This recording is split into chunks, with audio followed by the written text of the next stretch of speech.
Hey guys, it's Foxtrot with a video on my best junglers for carrying solo queue. Now this video is not going to be a reflection of what junglers are currently strong right now. If you want to see that, then I suggest you search my channel for my most recent tier list and check that out for yourself. What this list and this video is going to be on is the junglers that are all around really good, and the junglers that have been really good for a very long time. These are the junglers that are going to be popular despite whatever meta may be in place. So with that said, there may be a few champions in here that you would expect to be there because they're really strong currently, but they won't be in there. The reason why I'm doing this is just to keep the video as relevant and fresh as possible for all time in the future. If I do it just for the most popular champions right now, then this video will go out of date whenever those champions change. And just to give you an example, if I made this video a few months ago, then Zac would be really high on the priorities of really good junglers. At the moment, Zac isn't considered that good at all. Likewise, someone like Olaf and Shyvana are really strong currently,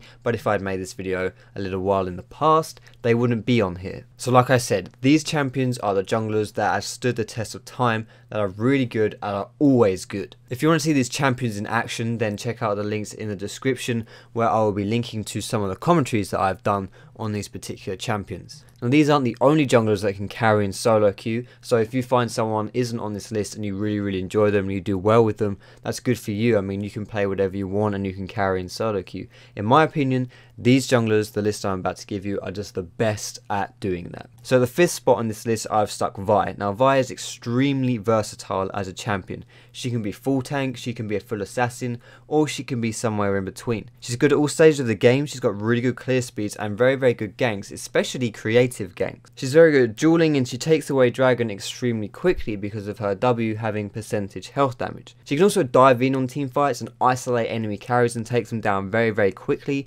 or she can protect her own carries as well. And number 4, we have a fan favourite with Amumu. Amumu is a very popular ban at low elo, but not so much at higher elo, and the reason for this is because his early game is really quite weak, and if you're playing at lower elo, you're unlikely to be punished for this, so you can get away with it.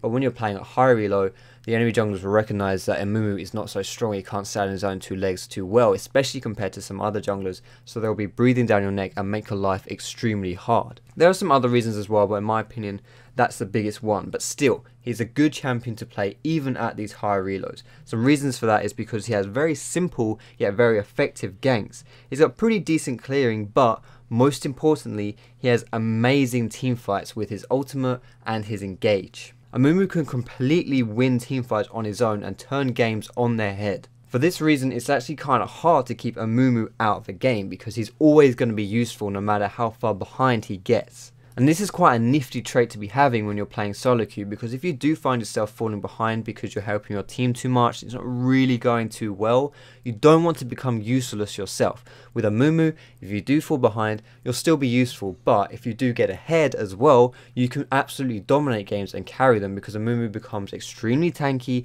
while having a high amount of damage too. In third spot, we have Udyr. Now Udyr is a very interesting champion because he has two very different playstyles built within one champion, with his Tiger stance and his Phoenix stance. Phoenix, in my opinion, is more safer and also more consistent. You have very fast clears and good jungle control with fairly decent ganks.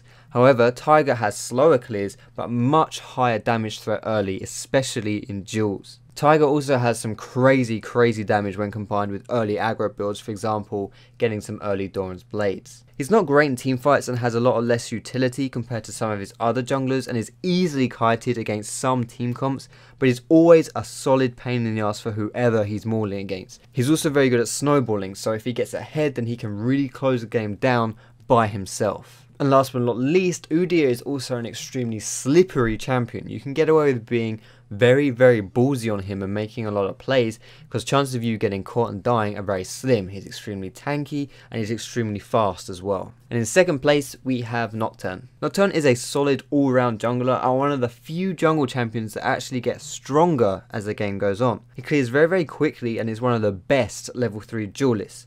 The main reason for this is because he has 2 free steroids on his Q and his W, and his W can even be doubled if he blocks an ability with it. He's successful at both ganking and farming playstyles, so this can really make him quite unpredictable when it comes to trying to read him in the jungle. Once he hits level 6, his ganks reach a next level and are quite possibly one of the best ganks in the game. One of the scariest ultimates as far as ganking goes definitely belongs to Nocturne. He's pretty decent at being tanky or being squishy or even somewhere in between. He performs best in my opinion as a follow-up champion, as a bruiser, a carry diving bruiser, as opposed to a flat-out assassin or a flat-out tank.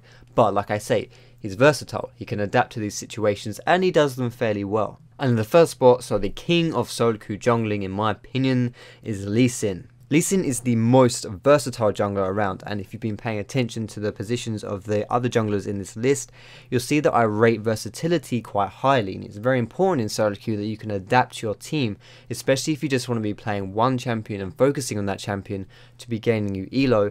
It's nice if that champion can adapt to what the team needs rather than you having to pick different champions to fill different needs. Lee Sin really does excel in various aspects of the jungle. It's quite possibly the best and most creative flat out ganker. He's really good at counter jungling, and again it's extremely slippery because he can jump over walls with his W. This is even amplified by the fact that now you get a free trinket ward as well, so he can be doing this right from the get-go. His damage early is pretty high, in fact it's almost unparalleled. And Lee Sin is one of the few junglers who can completely destroy a game within 15 minutes.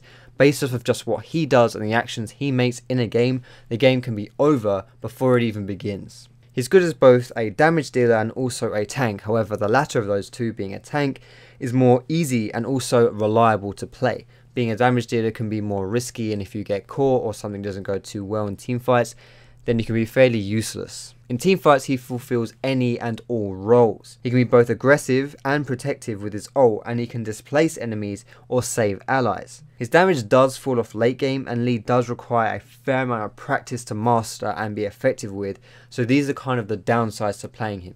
If you're not good at Lee Sin, you won't be effective with him and you won't have any success. However, he's most definitely worth learning if you fancy like playing him, if he looks like someone you would enjoy. Definitely take the time learning Lee Sin. So in my opinion, those are the best junglers for carrying solo queue, and these are the best junglers that you can be carrying despite the meta. These are the junglers you can be picking whatever the flavour of the month is, however it's going. These junglers will always be strong. However, there are some runners up to this list, those that didn't quite make it.